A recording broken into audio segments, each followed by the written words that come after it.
Hello everybody, we have the Artika Sunray from Costco. Picked it up today. Let's look at some of the features here. It has a spectrum for the light from warm to kind of cool.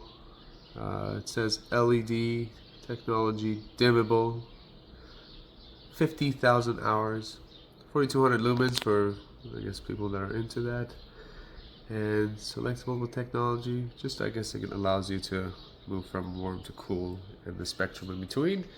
Nice looking flat light. Kind of want to change these traditional two bulb garage style lights, so really excited to see what it looks like. We'll go ahead and take that down. I think this comes with a bracket inside of it. We'll go ahead and install that bracket. Maybe I take a little video in between, but we'll show you guys the final product and see what it looks like and give you our opinion of where this product rates. Alright guys, so we had these brackets on the sides right here, and we had the top panel on. What I did was pry these panels off first, and right here we had this panel that was sitting on top of it. So I popped the edges off.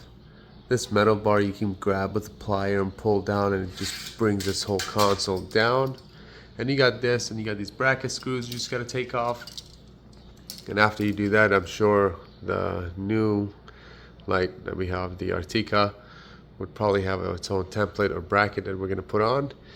If it does, I'll go ahead and show you guys that as well before we put the light on, and then we'll get the final product.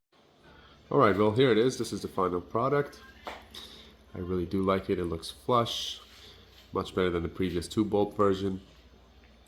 Clearly needs some minor touch-ups to make it look better. But here we go. I'm going to show everyone the setting here that I was talking about earlier, the 3-light function. So we're right in the middle right now. Unfortunately, there's no remote control, so you have to get on a ladder and do it yourself. Here's the warm feature, standard, what we have it at, and then more cool, kind of like LED function. Then we're going to leave it in the center.